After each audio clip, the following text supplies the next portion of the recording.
Welcome back. I'm Brandon, the H-Bar Bull, once again joined by Zepsi. We both do some contract work for the H-Bar Foundation, but we don't do these weekly updates in any official capacity. We're just coming to you personally to give you the latest in the Hedera ecosystem. Welcome back, Zep. How's it going, Brandon? It's going good. We've had all kinds of news over the past 2 weeks, and this week has been pretty impressive itself. But as always, none of this is financial advice. Use it for entertainment or educational purposes only. So, Zep, since you weren't here last week and we had some of the biggest news in crypto ever, essentially, especially for the altcoin space, pretty much establishing that HBAR won't be considered a security, and that was the XRP ruling. Do you have any thoughts on that before we move on to this week's news? Yeah, I think you can't understate just the sigh of relief, the collective sigh of relief throughout the industry that we finally have some US positive regulation sentiment. What was it, 3, 4 weeks ago when we were talking about, Coinbase being sued, and we had XRP, of course, being sued, and Binance. And it just seemed like we were on this slow trajectory downwards, at least in the US in the short term. So this XRP ruling is, it's seismic, like you said. For the first time, we have some kind of at least slightly more clear views of where we're going. We know that XRP is branched out of what was before the sort of centralization argument. We had some kind of weird regulation idea from Jay Clayton at the SEC that Ethereum wasn't a security because it had a proficient decentralization. We knew that XRP were concerned about that aspect of their model during the SEC suing case because, they don't have as many, say, validators as Ethereum. And I think even for HBAR or Hedera, that's significant news. One of the most common misconceptions of Hedera is the idea that it's centralized. Of course, we know that it is very decentralized across multiple different facets of the organization or the network, but sometimes that goes amiss. And I think for myself, seeing that this centralization argument isn't part of this ruling, I think it's just a bit of a sigh of relief for myself, knowing how often we are confused with centralized models. So I think that's great in itself. But just in terms of, I think, the institutions that are on the sidelines, the people that have been looking from afar nervously at what's been going on in crypto, I think this is the biggest green flag for them, both for, retail, but also people looking to come and build in, looking at the bigger companies, perhaps even on our own council. I don't have any conversations with them, but I'm sure there has been nerves as the SEC became more entrapping of some of our biggest companies in the industry, coming out saying Algo is a security and all these others. I think probably this is just a sigh of relief for everyone. And I would like to see that there's more sort of energy from that. And we're already seeing things like, Shinhan Bank this week, which we'll get into. But I think, on the whole, this is the best news we could have asked for at this time. And I think this is really, really going to put some serious wind behind us and the entire industry.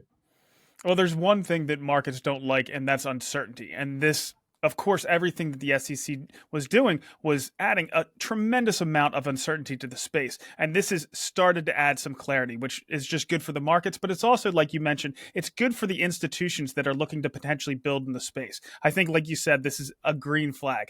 But let's get into that news that you just mentioned around Shinhan Bank. So there was a press release that came out, and it said that Shinhan Bank, Siam Commercial Bank, and an unnamed but very large Taiwanese financial institution successfully completed a remittance pilot. Now, this is the second pilot completed by Shinhan, the first being with Hedera Governing Council member Standard Bank of Africa. According to the press release, the pilot achieved real-time settlement and foreign exchange rate integration across the Thai baht, the new Taiwanese dollar, and the South Korean won. And I also have a quote from the chief of the blockchain division at Shinhan Bank. He said, "We're pleased to have partnered with Hedera to explore the potential of stablecoins as a means of facilitating cross-border remittances. The successful completion of this second POC marks an important step forward in our efforts to make cross-border payments faster, cheaper, and more accessible to people around the world. Stablecoins offer a low-cost, fast, and reliable way to transfer value across borders, which can help increase financial inclusion and improve access to financial services for individuals and businesses in underserved communities.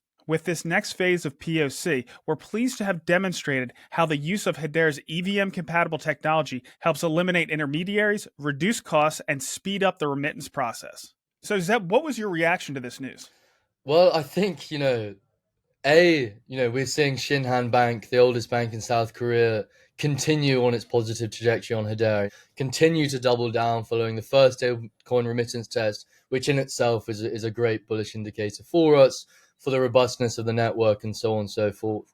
But I think even more exciting next to that is the caliber of the institutions that are joining these international remittance proof of concepts. You've got Standard Bank last time, the biggest bank by assets in Africa, and this time the largest financial institution in Taiwan, who clearly isn't on our council. But if you two and two together, knowing they're the biggest financial institution in Taiwan, you can kind of work out who they are. So the fact that someone who's not on our council of this caliber is also now coming into our ecosystem via this international remittance, I think is just fantastic. We obviously know we have a council. We obviously know that council's building, but one of the most underappreciated parts of it, I think, is the industry connections that those council members have.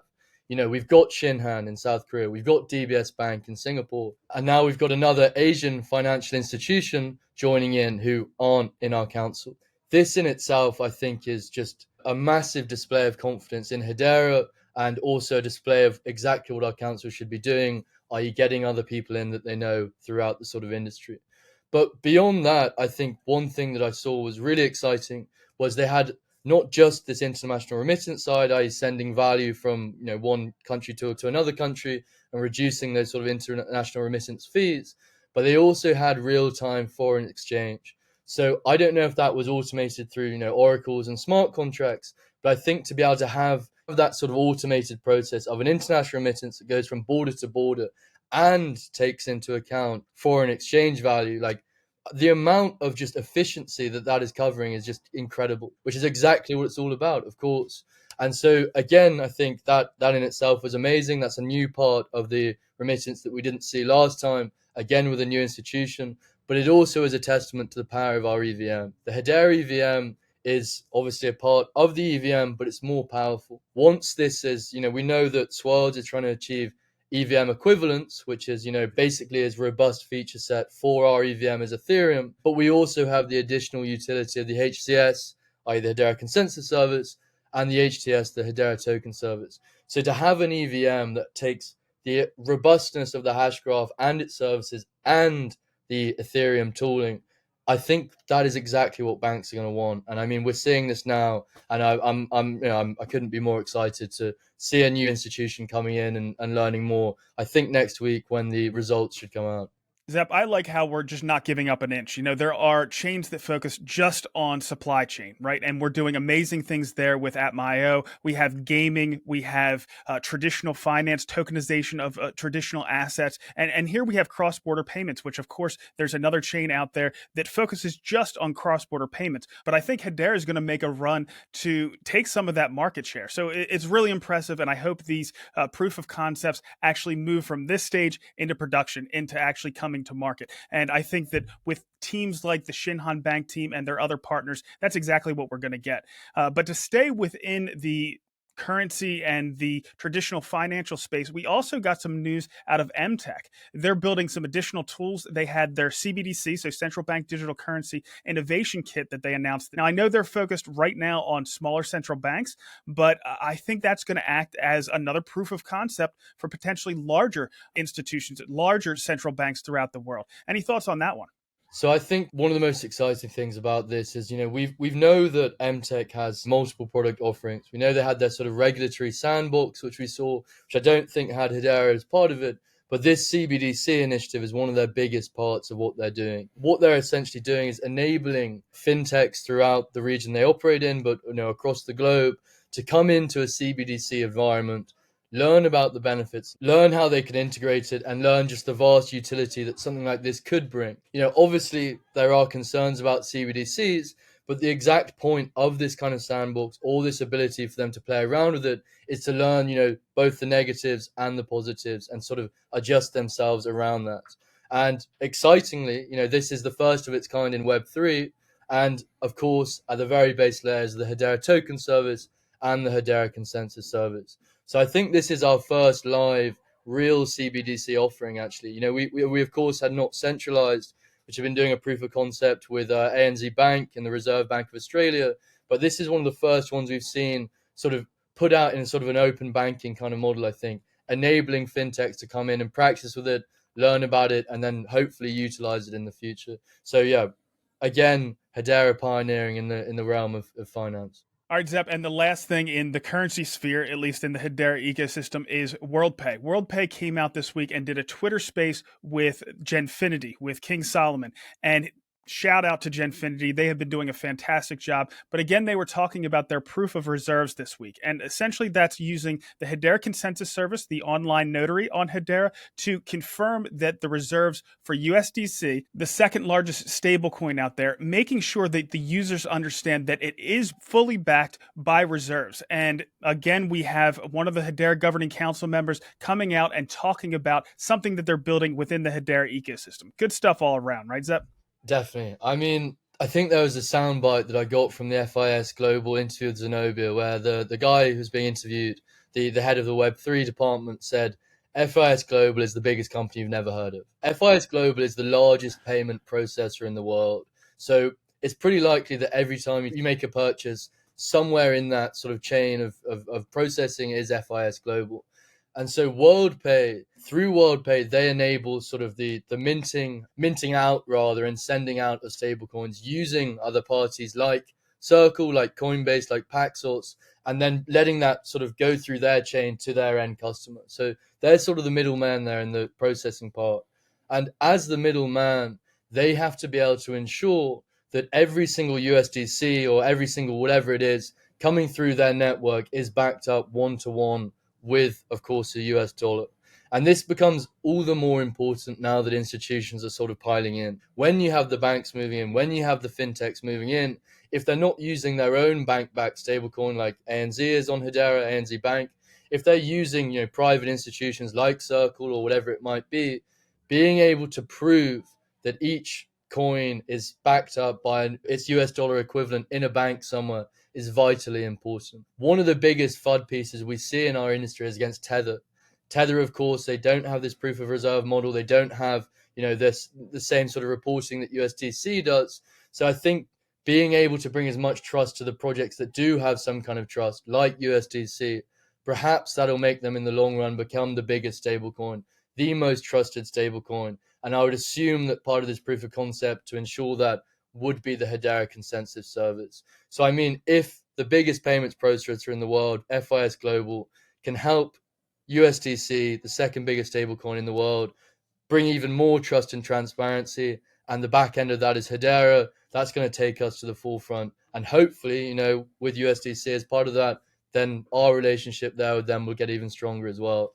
It's one of these things that just has so many different sort of network effects with other different parties, and to have Hedera there is again exceptional. Of course, it's the proof of concept, but we'd hope that this kind of thing rolls out in the future.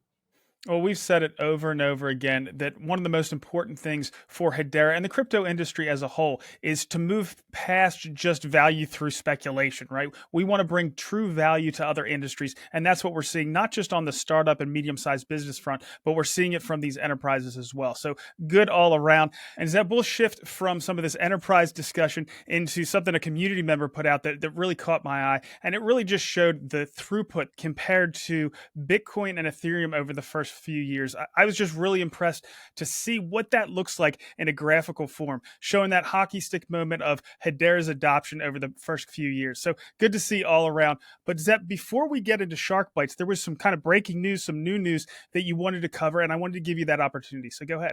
Sure. So Nilmini Rubin, as you know, is the head of global policy at Hedera. We know that she is absolutely killing it for us at the moment. We've got this state democracy on roundtable with the White House as the only DLT on that roundtable. And we also saw yesterday that building on Nilmini's work when she testified to the House Committee on Agriculture, the House Committee on Agriculture has just come out saying that they've got their first regulatory framework for digital assets. And the purpose of this is to protect consumers, of course, but also foster innovation and place America as a leader in the blockchain industry, which is something that we don't think has been the main goal of regulation so far, because it's so far worked to basically push that innovation out, unfortunately. But it seems that now we've got the House Committee on Agriculture on side, we've got, of course, the XRP ruling, and it's like these two things are coming together to really, really help drive home that keeping the innovation of blockchain within the US And we know that Nilmini was a part of this sort of foundation. So I'd like to think that Hedera is definitely in the front of their mind, especially considering, I think, was it Dusty Johnson, Republican Dusty Johnson? He came out saying that even in that hearing, he mentioned HBAR as one of the innovating coins. And that, of course, is because of Hedera and its council, but of course, the amazing work that Nilmini is doing. So we have a seat at this table. We know we're known there, and this is sort of doubling down on that. Zeb, the professionalism that Hedera has exuded from the beginning, trying to do things the right way, is really starting to pay off now. All right, we'll shift gears a little bit. We'll get into Shark Bites. We got some great questions from the community this week, and Rob had some great responses, so listen in. Welcome back, Rob. I trust you had a good trip back home down under? Hey, Brandon. Yep, I returned at the weekend, so we're on the other side of the planet now. Well, I'm getting you up early, so I'm pretty impressed you're getting up at this early hour, so thank you. No problem. My body clock doesn't know where it is, so we're all good. We'll get it figured out here before too long. All right, so I do want to thank everybody who gave us questions. There have been some really good questions. Of course, we can't get to all of them, but we still appreciate all the effort the community puts into it. I think it is really valuable for not just the people that are asking the questions, but for everybody else that's listening in as well. So first up, we have a question around the funding of the Hashgraph Association.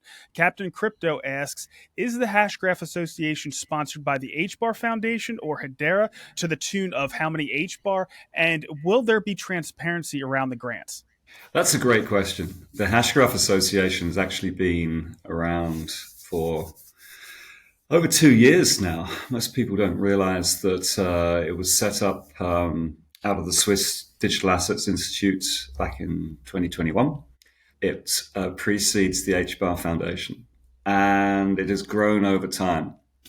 It is not a grant-giving organization. So unlike the foundation, which has been set up to distribute grants that have been allocated to it, or a grant treasury that's been allocated to it via the governing council, the Hashgraph Association was initially set up to educate and support innovation in the Hedera ecosystem. It receives grants directly from the Hedera Governing Council, so it's very separate from the foundation. And over that last 2 years, it has grown across a number of areas. So the Hashgraph Innovation Program is effectively an accelerator, and it was intended to address not just the delivery of grants, HBAR grants, into the ecosystem and into startups, but at an enterprise and a government use case level. So there are 3 tiered levels.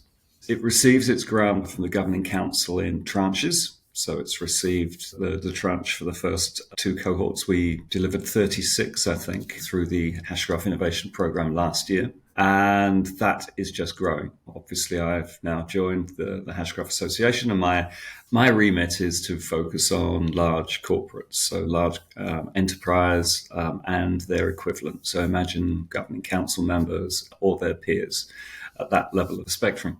We receive our grants based on delivery. So we have KPIs, and then those grants get transferred as we scale, as we kind of deal with the deal flow. The other difference between the grant giving foundation and how the Hashgraph Association operates is that we are effectively not just an accelerator, we are a program management framework. So we provide delivery support, delivery risk management, project management, in addition to the distribution of the funding. And the funding isn't just grants, it's also co-investment. At the enterprise level, many of them don't need grants, but they need support. They need technical resources. They need access to project management. Sometimes they do need some funding because it's within a budgetary cycle. And therefore, to accelerate innovation projects within budgetary cycles, it's useful to fund these projects out of cycles. We don't have to wait another year or 18 months to make a case. All of this is to say, and I apologize for kind of dodging the question slightly, there is no real answer. The transfer of grants isn't a big pot, which is drawn down on like with the foundation. It's phased over time. It's commingled with other investment funding. So investors, I mean, you Twigital has been through the Hashgraph Association, so maybe you can talk to this. But you get to a certain point, and you can, like any other accelerator, be introduced to investors or find other sources of funding with the support of the Hashgraph Association. And then we envisage, and one of our co-founders, Kamal Yousefi, who's a very old friend of mine, is working very closely with a number of funds and investors to ensure that we have an association that's sustainable over time. So at some point, the H-bar treasury will run out. All the H-bars will have been distributed into the ecosystem. The tokens, provide the utility, provide the ability to access the network services.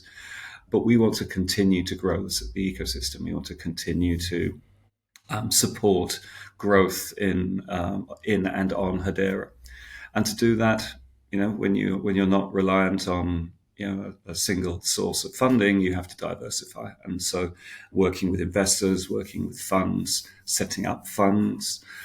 Doing something like we did with Orange recently in North Africa, where there's $100 million part of funding to support African startups, seeded and supported by the Hashgraph Association. These are all levers we can pull in order to grow the ecosystem. I've had a pleasure of working with the Hashgraph Association with Twigital. We've gotten shout out to Kirill and Emmanuel and Stefan, who we've all had direct contact with. The main support has been that financial support, but there has been other things as well. There's been legal support. There's been some help around finding a valuation to try to then go to get additional funds to continue our development. We're really excited. I've told you already that we're going to be launching the app here soon. We're not exactly sure when. I'm going to be going on a vacation here shortly, so we have to figure all that stuff out. But the application is perfect. We've got pretty much all the features we want, but it's going to be weeks, not several months down the line by the time we get Twigital out. And the Swiss Hashgraph Association has been integral in getting us to market. So the next question we have comes from Morpheus on Twitter. He asked, are FPOS and Miko still working with the Queensland government using Hedera on a digital identity pilot? If so, at what stage is that pilot, and what was involved with that pilot? So, to my knowledge, they are not. The pilot referenced by Morpheus was via the Connect ID, the FPOS Connect ID business, which I was running at the time. Miko are an excellent partner of Hedera, have been for a few years now. And in late 2021, we were exploring ways of, I think we joined the governing council by then, but we were exploring ways of using decentralized technology to address digital identity problem statements. And verifiable credentials, which are talked about a lot now, weren't really that well known.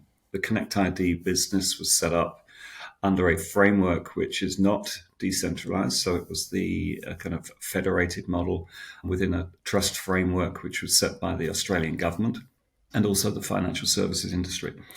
So as a next phase, I wanted to get ahead of the game. And Miko, Katrina Dow's, a big shout out to Katrina and her team, who are massive Hedera fans, but also deep experts in the SSI space. We wanted to work with Queensland government on a use case that demonstrated verifiable credentials in order that as part of phase 2 of Connect ID, we could further decentralize, or we would look for ways to decentralize from the federated model into a decentralized model. That process is still underway. So Connect ID is a business that has launched. It services the Australian user base and is supported by the banks now post the merger of FPOS with the rest of the payments industry in Australia under Australian Payments Plus. So that part of it is ongoing. The lessons that we learned in this pilot, which were about credentials being used for worker mobility. A company called PowerTech, and I think we'll link the case study, which is all public.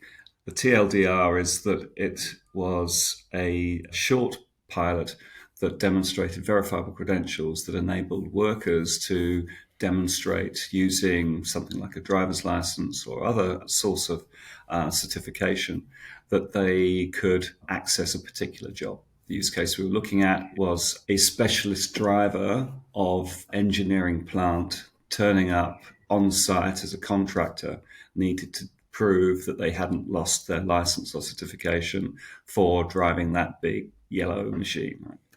So working with partners like PowerTech and the Queensland government, which issue driver's license, all these certificates, we were able to join up a more self-sovereign approach to identity, where the issuer of that certificate and the recipient or the verifier of that claim on that identity attribute could be joined up using Connect ID and Miko as an identity wallet. So it was super successful. It was one of the first identity projects that utilized the Hedera DID stack, the decentralized identifier stack, which has subsequently evolved over time. Miko continue to be very closely involved in what we are doing. In particular, they are working on the Guardian infrastructure. They've delivered a number of key infrastructural parts of Guardian. They contributed and led to the privacy preserving aspects of selective disclosure, which has been incorporated into the Guardian technology stack, where it can be determined which data parts of a sustainability project are revealed and which are kept private, which is very, very useful when a project or a project developer needs to determine the balance between the value of exposing a set of data for their project within the metadata of a token, so the Guardian tokens, and the commercial sensitivity of that data too. So that balance can be struck, and selective disclosure allows for that. And Miko have worked very closely, along with Paul Madsen and Keith Cowell, who is Saucerswap's identity guru, and the Envision team who have built Guardian. So Miko is still very much involved, along with all the other interesting things they're doing in financial services and banking and etc. So the experience in Queensland was pivotal, really, I think, in driving forward identity on Hedera. So another quick follow-up, Rob. Now, these pilots, they're meant to go through the phases and then end. And the learnings is the whole point of that, to get more information and then for somebody else to pick up, find that information on the side of the road, dust it off, and then move forward. And it might require new services, things like that. Like in the case of Hedera, for years, there were probably not all the tools that a lot of the things that are being built right now needed. The Hedera token service, we have the new smart contract services, things along those lines. So just because a pilot ends, that's the whole point, right? That doesn't mean that it wasn't successful.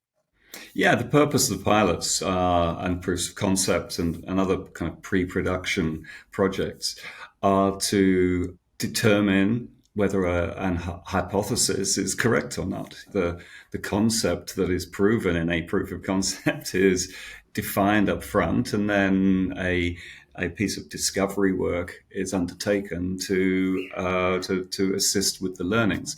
Now, that may turn into something which becomes a production widget or part of the infrastructure, or it may just contribute to a business case for doing something different or something far bigger. So they're all really useful. The use of the Queensland pilot was actually being able to work with the government, issuing a state government in Queensland, issuing under a mobile driver's license standard. So the MDL standard is part of a separate identity stack to that which SSI operates under. So those kind of cases of interoperability, whether those types of identity could be addressed using the DID method and issued as verifiable credentials, whether it could be incorporated into a federated model. Yeah, it wasn't ready for prime time in late 21, but the learnings have all been carried forward. So super, super useful. Yeah, sounds like a success. All right, the last one comes from Salon638. Again, that one was on Twitter. He asked, what do you think of the recent developments of the decentralized social media protocol Nostr? It's promoted by Jack Dorsey and others. The best place for such a protocol would seem to be on the Hedera public chain with the H-bar native token, not Bitcoin. Do you have any thoughts on this? And I'll start off by saying we already have some social media platforms that are trying to build on Hedera. Mingo comes to mind. mind. Of course, Galaxy, the creators Galaxy, is another one. Hopefully that's going to be coming to market before too long. But it sounds like Nostra is more like the rails under which other social media platforms can be built on top of. First of all, Rob, have you heard of Nostra, and do you think it would be a good fit for it to be built on top of Hedera? I've not used Nostra, although of course, I've done my research. It's super interesting, actually. Jack Dorsey and the pseudonymous founder of the Nostra protocol have been able to gather way over 1 million users. So it's not an app. It's not the equivalent of Mingo or a Galaxy. It is a protocol. It is kind of a decentralized layer.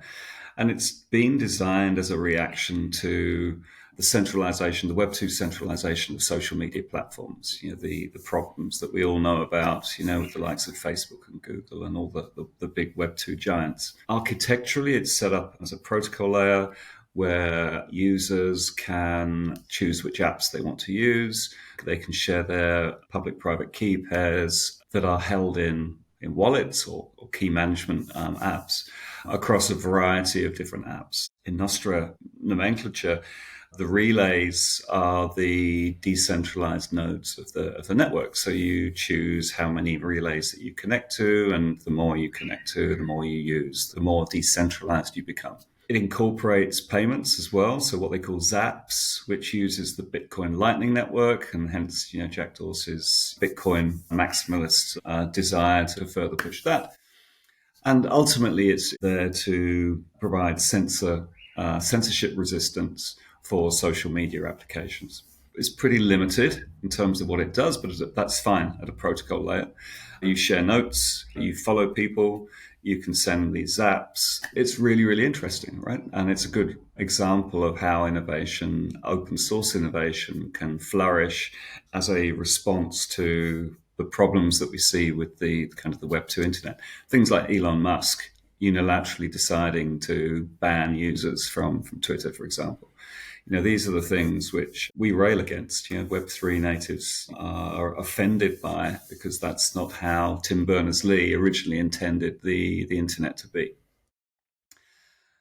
So I see the latter day Tim Berners-Lee as Lehman Baird, right? We have those of us who have been around long enough or who have done the research. Lehman's original thesis, and we've all heard it, is about carving out a piece of the internet, being able to bring together a social group to interact in whatever way that we want to interact, and then closing it down and setting up another one. That's what we're talking about here. This is a social media platform, social interactions within a group, socializing, interacting, making payments, sharing notes, is exactly Lehman's vision of what Hedera can and should be, and is now becoming. So Hedera is the protocol layer. The relays over time will be the decentralized nodes, both the mainnet nodes, the consensus nodes, and the mirror nodes. So we have a protocol layer that is scalable, that has a native cryptocurrency that can be used for payments, tiny payments that are faster and achieve settlement finality within a few seconds. So to answer the original question, yes, Hedera is absolutely the equivalent. And not only that, it is maturing at a fast rate. We are developing applications. We are creating communities. We are enabling microtransactions. And I'm 100% sure that Hedera is the network that solves that particular problem. And as soon as they start to talk about doing payments, I mean, with the efficiency of Hedera being head and shoulders above the competition, it only makes sense to build it on Hedera, at least from my point of view. Yeah, and I don't know how decentralized Nostra actually is. It's open, relays allow you to be decentralized. But how do you secure that network? How do you verify that it is truly decentralized and it's not being compromised bad actors may ultimately choose to attack it, and attack it they will, because that's the world we live in, and cyberspace is under attack all the time. So how is that secured? How do I trust that you are who you say you are, without a blue tick that some individual somewhere has given to you? So interesting experiment. Let's see how it evolves over time. But in the meantime, we've got some amazing apps like Mingo and Galaxy that are doing it right here, right now. And those are apps that I have used and am super impressed by. So the future is very bright for the Hedera social network ecosystem. I have to agree. We had some huge news come out this week. I want to thank everybody who gave the questions for this week, but we had some big news come out around Shinhan Bank. They had a pilot that was really exciting. We have some more tools that are coming out from Emtech. I want to skip those next week. I'm going to be going on vacation after next week. I want to skip those for next week, but if you have any questions for anything else, let us know. And Rob, it's only because I want to give you a little bit of time to process that. So as soon as we get back, we can do a dedicated Shark Bites episode just on some of those things, because as you say all the time, you're a payments guy, and I want to give you some time to wrap your head around what just came out. I've been so excited about this particular press release. All credit to Sabrina and Alice at the foundation who have been driving this, the Shinhan team, the other banks within that group that have been running this pilot, the architecture behind it, the use of the stablecoin that Greg Scallard and his team at Swirls have developed that was utilized, and the decentralized architecture that they've used is all super exciting. So I'm kind of bursting at the seams wanting to talk about it, but I'll let Sabrina and Alice talk to you and reveal the nature of the project, and maybe I can take some questions afterwards. Yeah, it looks like I'm going to have an interview with Alice just next week, so we're going to get a lot more information about what's going on. Rob, thank you so much for swinging by, and we'll see you next week. Thanks, Brandon. See everyone. Keep those questions coming. And Coinman, I'm going to rename you Fishman for all the phishing attempts that you make on my AMA. Cheers. He's trying to get what the community wants. Absolutely, and I can give as much as I am able. So thank you again.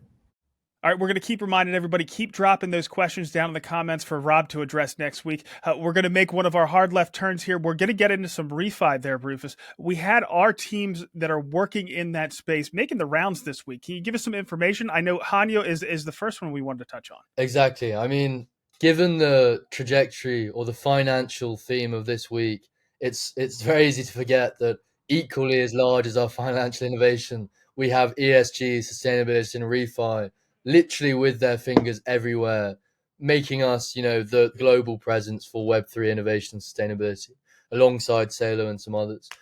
And so this week we saw, the very small but mighty SIF team, of Anya, Jonathan, and Wes in particular, really making their mark out in the sort of marketing side of what they're doing. So we had Anya on Tech Talks, who came out doing a history of what Hedera and the H.Bar Foundation are doing, but particularly on the sustainability side. We also had Jonathan, as an incredible lawyer mind, but also in sustainability, who's been in Web3 for a while, and he's been sort of championing on our policy work for sustainability. He came out talking about carbon credits, talking about Web3, talking about DLT as a layer to enhance this. And of course, we have the man himself, Wes Geisenberger, the head of sustainability and ESG at the foundation. He was at the Futures Digital panel at the Gold Standard Grow to Zero Conference 2023. And Gold Standard are one of the biggest carbon repositories in the world.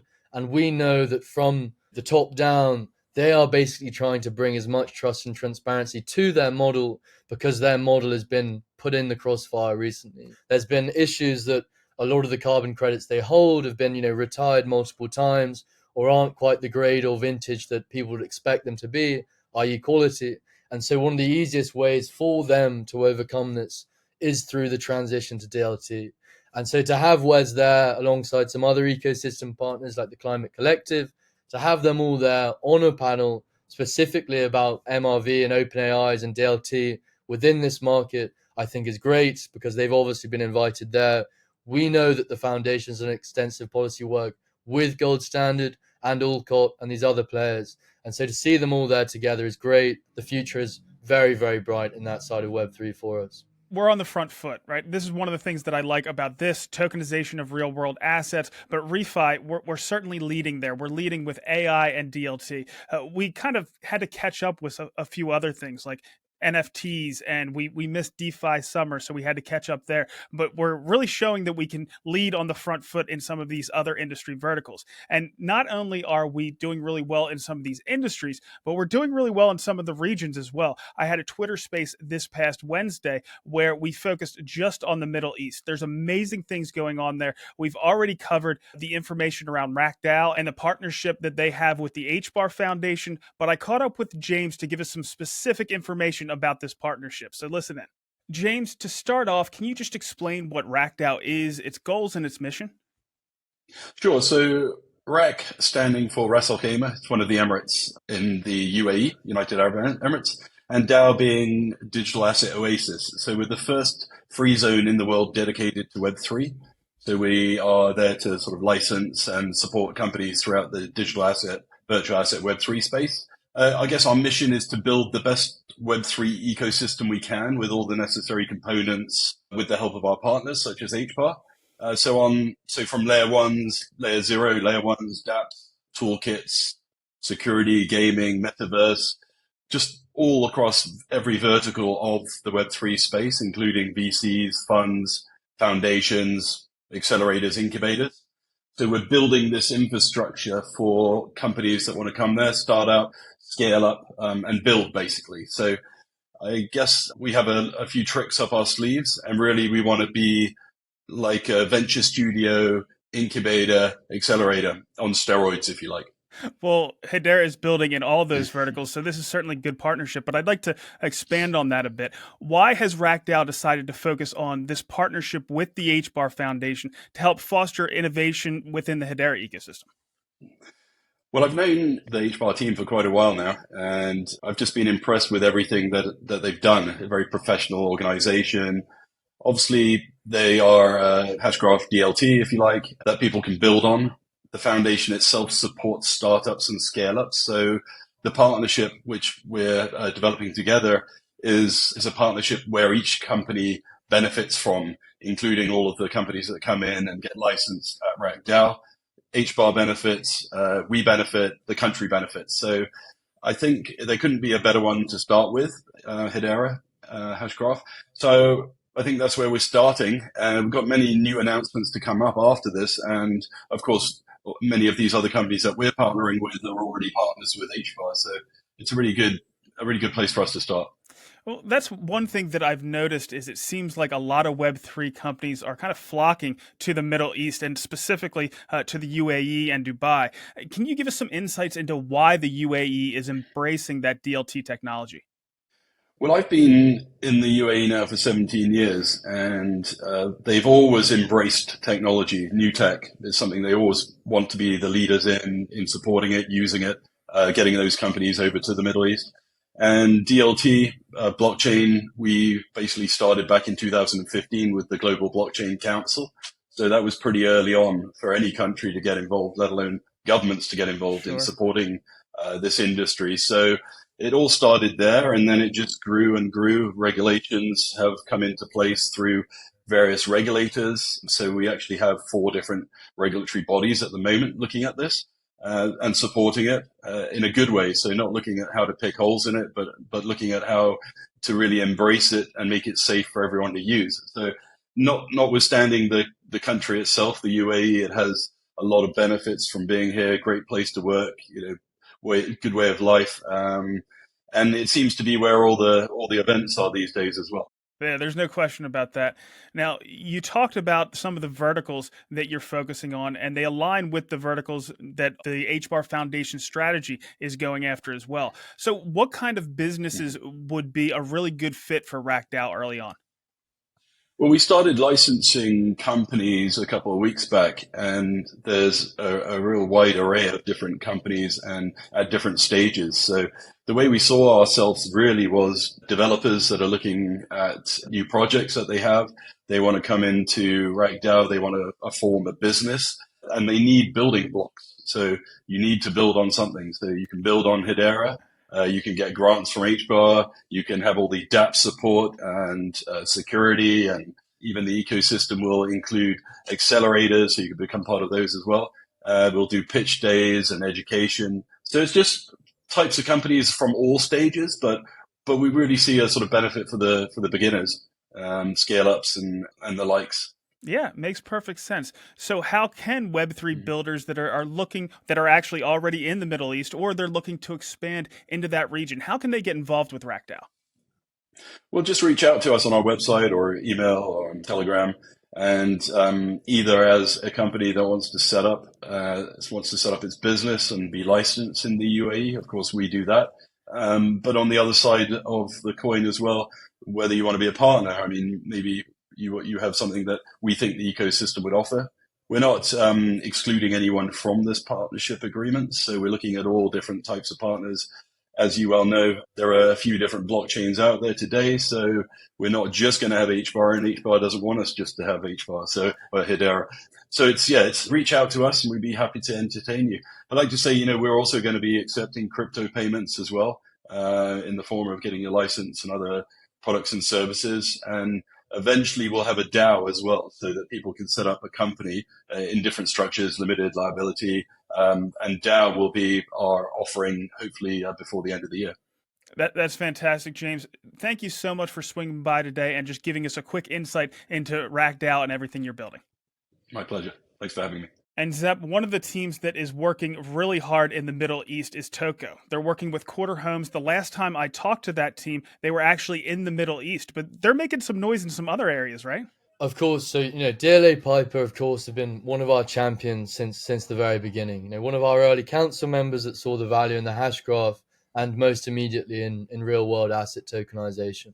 And so, of course, like you said, we had RackDAO this week, we had the Middle East panel, and we see that DLA Piper again out in the Middle East, this time at Capital Club Dubai, talking about this tokenization of real world assets alongside venture partners, alongside Hex Trust, and alongside some other law firms as well. So just great to see them continuing to spread that word there. So alongside DLA Piper, we had this earlier news today about financial innovation with Shinhan Bank. And one thing that I briefly noticed on then was this EVM functionality that came out of this international remittance proof of concept. And this week with Hedera, we saw an upgrade to the Hedera EVM through, I think, the JSON-RPC relay. And why this is really, really important is because it pushes Hedera across its roadmap, further across its roadmap to becoming EVM equivalent, or as close to EVM equivalent as you can be. And what that means, or what that enables, is for the Hedera EVM to be able to integrate the robust tooling that already exists on the Ethereum network for a pool of developers that is the largest in the Web3 user base at the moment. So you have tools like Hardhat, you have tools like Truffle, you have all sorts of different infrastructure projects and just tools for things like relays or mirror nodes, whatever it might be. The more robust our ecosystem becomes in the EVM, the more development work that goes on there, the more we see like the upgrades of this JSON-RPC relay, the closer we can get for, say, a developer on Ethereum, just picking up their project and moving it over Hedera to enjoy the benefits of Hedera. So that was a really, really important milestone, and it pushes us in that journey so that one day in the future, an EVM developer that exists on, say, Ethereum can come over to Hedera with minimal friction and enjoy the benefits of the HCS, the HTS, the hash graph, and so on and so forth. So just a big, big step there. And we know that banks like the EVM, of course, with the ANZ Bank in Australia, of course, with Shinhan in this remittance test. So this is only going to make our ecosystem more and more attractive for them. And again, just a great step in the right direction. Zep, you're coming out with some great topics this week, and I'm sure people, after missing it last week, that they needed to get their Zep fix. But I'm going to give them a little bit more because you represented the Hedera ecosystem so well on a Bitboy Twitter space. I was really impressed with everything that you came out with, so I wanted to grab some of the highlights and let everybody listen to what you had to say. Actually, they just followed me today, so it's official. I'm officially an H-Barbarian. Shout out to them. Thank you for being here. So I almost want to request them up, ladies. Should I request them up, or do you think would they even accept? Oh, we would love to have them if they accept. Absolutely. I'm putting them on the spot right now. Oh, we got them. We're locked in. The H-Bar Foundation. What's How's up? it going, AJ? I'm good. Who am I speaking to? You're speaking to Zepsi Okay, I from know the you. HBAR Foundation. Yeah, how's it going, man? But with HBAR, it's like they don't have just one thing they do. They cover every niche. Like a lot of cryptos just kind of zoom in on one thing. HBAR is really like an all-in-one, in my opinion, and it is really interesting. And hopefully we get Zepsi back on here. I like, there are 441 people in this space, but if he comes back on this space, I'm gonna ask for alpha. I'm gonna be like, can you tell us something that no one else knows? And if he gives us the alpha that on the space, live on the space, I would be beside myself. But Lady Tree, are you an H barbarian? Just wondering. I love HBAR, yes, because, like I said, I like to keep an eye on big partnerships, right, for every token, and whatever my investments are, I look for that, and definitely very bullish on that. I know in April they announced a partnership with Google, which I think was great. The Google Cloud Startup Program, so that was a very good news from HBAR. So yeah, definitely a fan, of HBAR. So, Zepsi, are you back? Can you hear us? Hey everyone, sorry, my internet, I don't know what it was, but I'm back for good now, for sure. So you're good. So now that I have you here on the spotlight, there's only like 400 some people in this space. Is there any alpha that you can give us? You don't have to, but is there anything you can hint at? Anything coming on the horizon? I mean, there's a huge amount to be excited for. I think financial innovation on Hedera, in terms of stable coins, banking, all of these original use cases for DLT, i.e. transacting value through space and time very efficiently, very securely. That's blowing up at the moment. I mean, today we had Shinhan Bank, which is the oldest bank in South Korea, who's also a governing council member of Hedera. They run a node, they govern the network. Partnered with the biggest financial institution in Taiwan. I can't say its name, but you can put two and two together there. And another company, another bank, again, undisclosed as of yet. But the three of these institutions came together and created a stablecoin on Hedera for international remittances. So we did the second proof of concept, which we announced today. We got some good coverage across crypto media from that. And next week, we'll be following up with this sort of live walkthrough of what that really means. We'll have some of the banks on the council there talking us through it. But, that was just today, almost another day on Hedera at the moment. But we've got so much more to come. We've got a company called Fresh Supply Co., who some people may or may not have heard of. They were the biggest user on MasterCard Provenance being the private blockchain of MasterCard, which has now sunset. And so when they sunset, they thought, we still want to be in crypto somehow. Fresh Supply Co., as the biggest user, have migrated over to Hedera, and there'll be some exciting news to come there in the future. So that's the only alpha I'm going to tease. I can't get too into it, I can't say too much, but Fresh Supply Co., really, really big one to look out for, of course, on the Hedera network.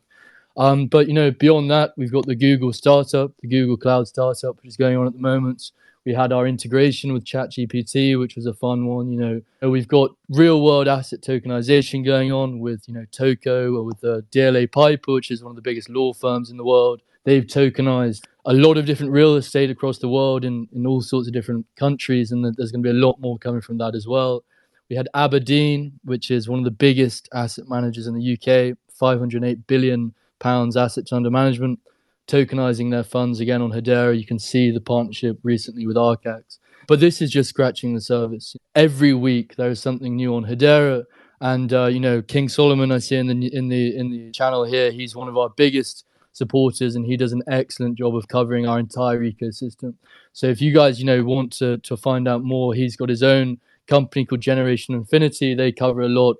They really, really go in depth on Hedera. The H-Bar Bull, who's a great guy who's within our ecosystem, the H-Bar Bull on Twitter, he covers every Friday, he covers the week news. And that includes interviews with, some of the biggest figures, institutions, retail users, whatever it might be. But the craziest thing about this is just, scratching the surface of enterprise. Institutions, don't get me wrong, they're on Hedera and they're coming in troves. The blueprints have been laid. And now the governing council members can really, really start to get public with their building. But that's just the institutions. Hedera itself is got a burgeoning retail ecosystem. We've got a Hedera EVM, which has DeFi with Saucerswap Labs, our leading DEX, with Pangolin, who came over from Avalanche, with HeliSwap. We've got H-Bar Suite, which is actually a native DEX on Hedera, smart contract plus DeFi with no, practically zero gas fees and all sorts of additional benefits like note front running, which is a benefit of the hash graph itself. We've also got an NFT community. We've got Hedera Sentient, an NFT marketplace. We've got Kabila App, an NFT launchpad. We've got Zeus Market, Hash Axis. The list goes on. We cover DeFi, gaming, NFTs, and really everything. And when you hear someone say that, you think, God, you're really trying to sell the world here. But the hash graph is there for anyone and anyone to build. It's enterprise grade, built from the ground upwards for any retail user to turbocharge their application, but for any institution to feel safe deploying. So sorry for this enormous rant. I feel like I completely come in here all guns raging. But thank you so much. Dude, of course. I mean, there's 477 people in this space. Thank you to them. Thank you to Ben. Thank you to Stake. And thank you to you because, I want to have meaningful conversations in these spaces. And, we're getting some HBAR alpha right from the source. This wasn't planned at all. I just saw you in there and you came up and said your piece, and that's awesome. So Zep, again, well done. And the next topic we're going to hit on is Hedera Gaming. So this is right up your alley once again. I'm sure you're going to have all kinds of comments. The first thing that was cool that came out this week was the game that's using the IP around the karate combat stuff, Karateka. And they came out with their first character. So that was really cool to see. Did you see that one? For sure. We know how big the karate combat IP is going to become. They are the first mover in the gaming space, which of course has a huge amount of value in Web3 if done properly. And the character looks great. The NFTs look great. Yeah. And this is the first one that's been revealed. It looks like it mirrors the quality of both Karateka as a listed company, or rather the team that built it as a listed company, and it reflects the quality of Karate Combat. So I'm sure we're going to have more reveals over the coming weeks. And when that game comes out, it really will be a testament to the quality of that IP. Yeah, it looks really cool, and it harkens back to the early 90s fighting games. I think it's going to be fun to watch what they come out with. But there are other teams. I was talking to somebody that's deeply entrenched in our gaming ecosystem, and they were saying that Legends of the Past, they were starting to see exactly what they're building on, and they're really impressed. And they had some information that came out this week as well, right?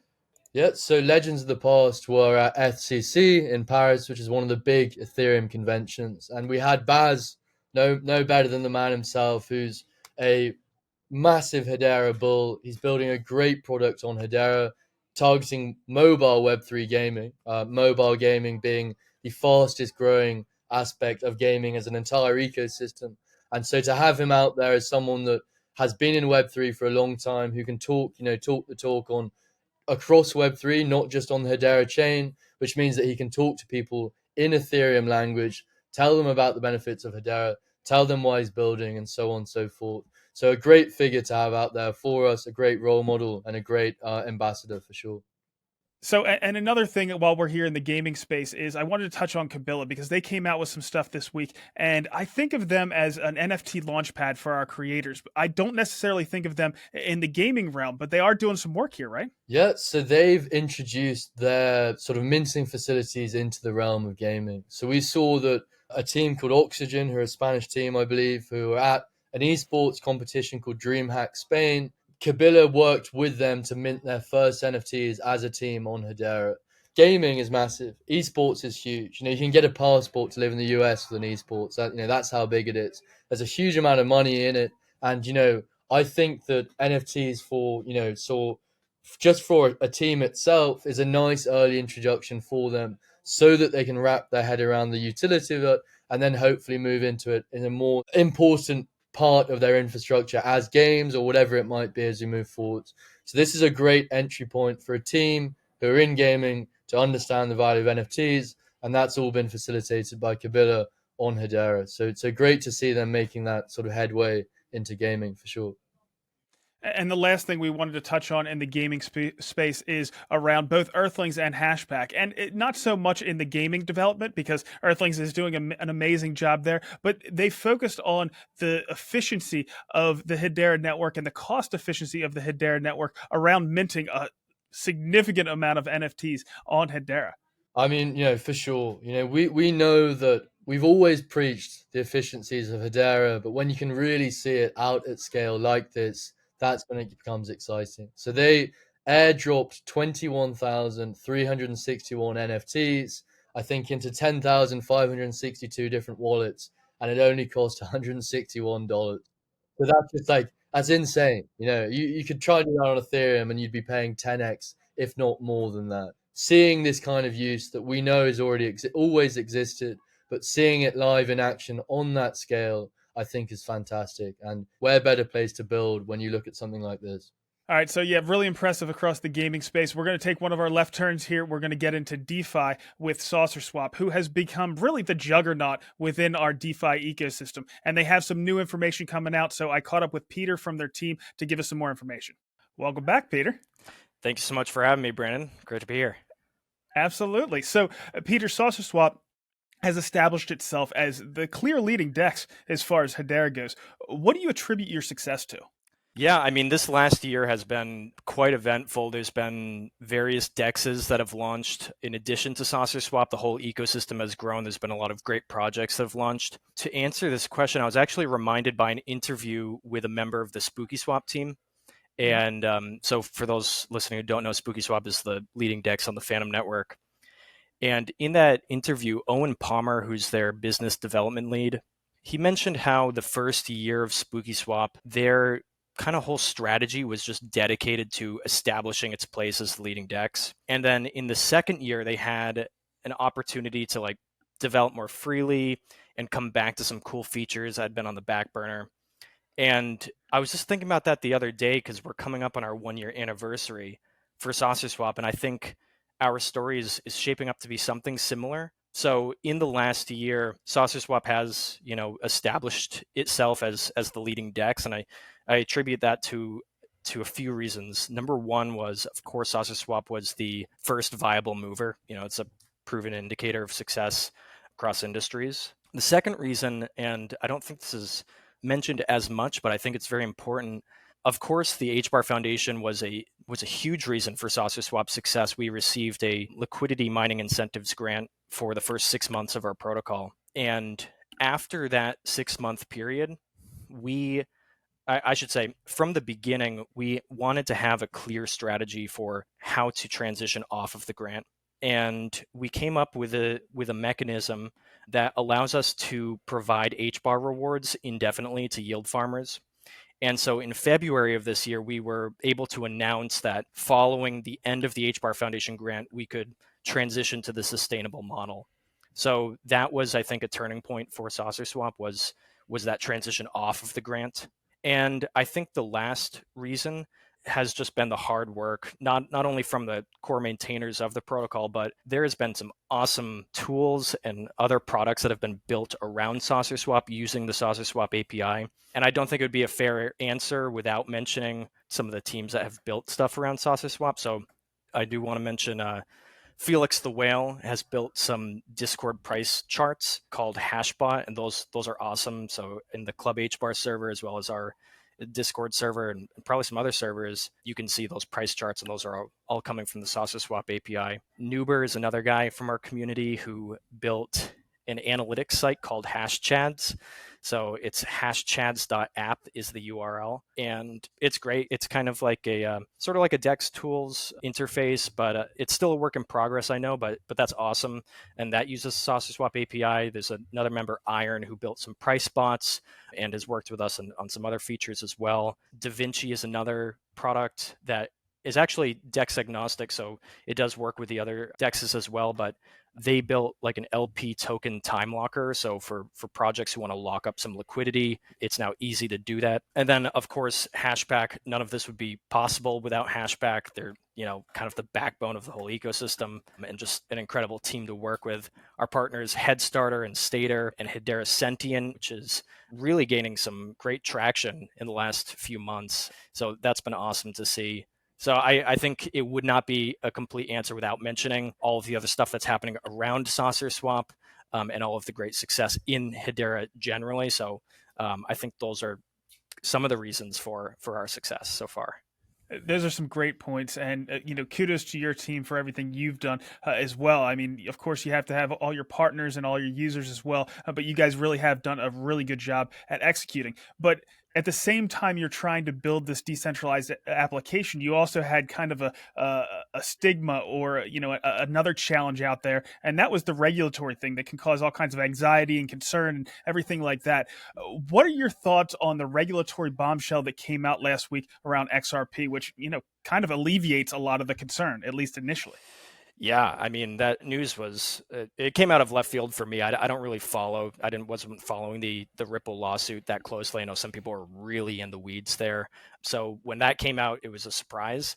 And I guess just like an obligatory disclaimer, I'm not a lawyer, so all of this is just my opinion.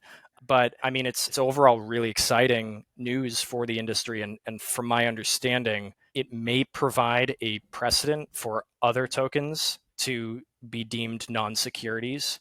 It could also imply that secondary sales are not securities transactions, and notably when those sales are done programmatically, such as on an automated market maker. So I think we'll get more clarity from some of the other cases going on as well with Coinbase and Binance, at least how it relates to centralized exchanges. From a decentralized exchange point of view, I think there is at least some reason to be optimistic following that news for kind of the future of DeFi and I'd say Web3 in general. You mentioned in year two, it's a good idea to focus on adding new features. And just last week, we got some really good news about Saucerswap, and that's around your V2. So can you explain Saucerswap V2 to us? Yeah, I'd be happy to explain Saucerswap version 2. Kind of the high level idea is that Saucerswap version 2 is an upcoming concentrated liquidity market maker. It's based on Uniswap version 3. So our current DEX, Saucerswap version 1, is based on Uniswap version 2, which is constant product AMM, and Saucerswap version 2 will be based on Uniswap v3, which is a concentrated liquidity market maker.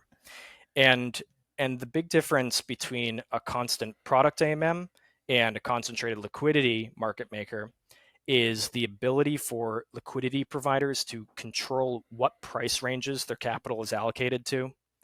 So in the case of Saucerswap version 1, each position from a liquidity provider basically covers the range from 0 all the way to infinity. So it's great for like long tail assets and price discovery, but for certain pairs, and probably most pairs, it just isn't an efficient use of capital to provide over the entire range. We can just take, for example, like a stablecoin pair. So if you have like a USDC, USDT pair, it doesn't make sense to provide liquidity from 0 to infinity because most of the time those tokens are just staying around the same price. Obviously, in the last year, we've seen some deviation from that from time to time, but for the most part, they stay around the same price. And in any case, they are strongly correlated with one another. So a liquidity provider and an AMM has a pretty inefficient use of their capital, frankly. And traders notice that when making trades. There is a significant price impact, even when you have millions of dollars of liquidity in a pool. But with concentrated liquidity, liquidity providers can define a really tight range of liquidity in that example of a stablecoin pair, just around $1, plus or minus, maybe 0.5%. That would even be pretty liberal. It could be much tighter than that. And what you get from this is kind of two major advantages. One is liquidity providers stand to earn much more fees from real yield because there can be so much more volume going through these pools due to just the enhanced capital efficiency. And the kind of other side of that is the person trading. They see a benefit because the liquidity is concentrated where they're making the trade. So instead of, let's just say, losing $100 in a $10,000 trade, and it can even be more than this if the liquidity is low, in a constant product AMM like Saucerswap version 1 or other comparable protocols, that same trade going through a concentrated liquidity, a market maker, you can have a price impact of, $1 or even far less on a $10,000 trade. And in fact, Saucerswap version 2 can be up to 4,000 times more capital efficient than Saucerswap version 1. So it's really a night and day difference. And especially when you're trading stable coins, you don't want to eat a huge price impact. It's just not acceptable to eat a price impact of a few $100s, but something much less than $1 is pretty tolerable. And so what this unlocks basically is far greater volume for the exchange. And kind of as much as we have made a big point of the TVL that Saucerswap has attracted, TVL is really a means to an end, and that end is volume. Volume is king for an exchange. That's kind of the overview of Saucerswap version 2. And with that, there is a proposal for our tokenomics, because Saucerswap version 2 basically affords us an opportunity. So on Saturday of this weekend, we published a tokenomics proposal that outlines some major changes to the protocol tokens tokenomics, and the protocol token is Sauce, for those that don't know. But so with Saucerswap version 1, the protocol is pretty reliant on Sauce to incentivize liquidity providers. So for those who have used Saucerswap, they're pretty familiar with this process. They'll have a pair of tokens that they provide as liquidity, let's just say HBAR and USDC. Then they get HBAR USDC LP tokens, and then they can stake those LP tokens in a farm, and they earn yield. And the yield is mostly Sauce tokens. So Saucerswap version 1, super reliant on Sauce. But with Saucerswap version 2, I mentioned that you can get so much more volume going through the protocol. And with greater volume comes more swap fees for liquidity providers. So the expectation is that swap fees become the primary incentive for liquidity providers rather than Sauce emissions. And because of that, there is an opportunity to greatly reduce the inflation rate of newly minted Sauce, just because the protocol doesn't need to emit as many Sauce tokens to incentivize liquidity providers. They're getting that incentive from real yield. So the protocol goes into a lot of detail, and if you want to read into detail, you can find it on our Twitter or in our Discord or on our Medium. I think it's just Saucerswap on our Medium, not Saucerswap Labs. But kind of the big change is a cut from 317 Sauce tokens per minute being minted with Saucerswap version 1 to 127 tokens per minute being minted with version 2. So it's 317 to 127. Demonstrably, this is a pretty substantial cut to Sauce inflation. And so we published that proposal. There's been a discussion in our Discord server and on Twitter around it. We also held an AMA. One of the major questions was whether that substantial cut to inflation would mean that APRs would decrease for liquidity providers. And the answer is not necessarily. And in fact, there is the potential for even greater APRs with Saucerswap version 2, despite the yield being entirely provided via swap fees. So that's really exciting. And one other thing just to note is that when you're earning those fees, it's in the form of the tokens that you're providing liquidity. So if you provide liquidity to 2 tokens that you like a lot, let's just say HBAR and USDC, you like both of those, the APR is coming from HBAR and USDC. So that's kind of the big change to the tokenomics that we proposed. I'll also just mention there is an opportunity to emit some Sauce tokens to liquidity providers for V2, just because kind of activity in crypto is lower across the whole industry right now, and there may not be as much volume as during like a bull cycle. So during that time, we can emit some Sauce tokens to liquidity providers, make sure the APRs are satisfactory. But that's the big change, is kind of a transition to real yield and long-term sustainability. So I hope that kind of gives an idea of what Saucerswap V2 is all about. It's definitely the biggest development for Saucerswap this year. And actually, the smart contracts were recently submitted for an audit, so it is coming right up. So yeah, I hope that kind of explains the whole idea. Well, it seems like a major improvement on several different fronts, but I certainly like not nearly as much slippage. I'm trying to transfer actually 2 stable coins. You were mentioning stable coins. I'm trying to swap out about $20,000, and it's going to take me days to make sure that I don't lose too much. So that benefit certainly resonates with me. We'll just say that. All right. So is there anything else, Peter, that you'd like to pass on before we let you go? Just two things. One is that if you have any feedback for Saucerswap, we really are hungry for feedback from our users. We love getting feedback even when it's negative. And we hear people saying, why does it keep breaking or whatever. It's great because we can make it better for when market activity picks up.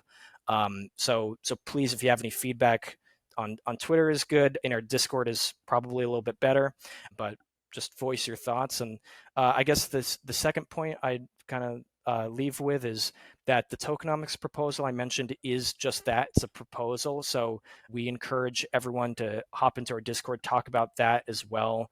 And there is a dedicated discussion going on in one of the channels called the PEC Gen channel. It's for users who hold a Plonkeepot collectible NFT, but you can also discuss it right in the general channel there as well.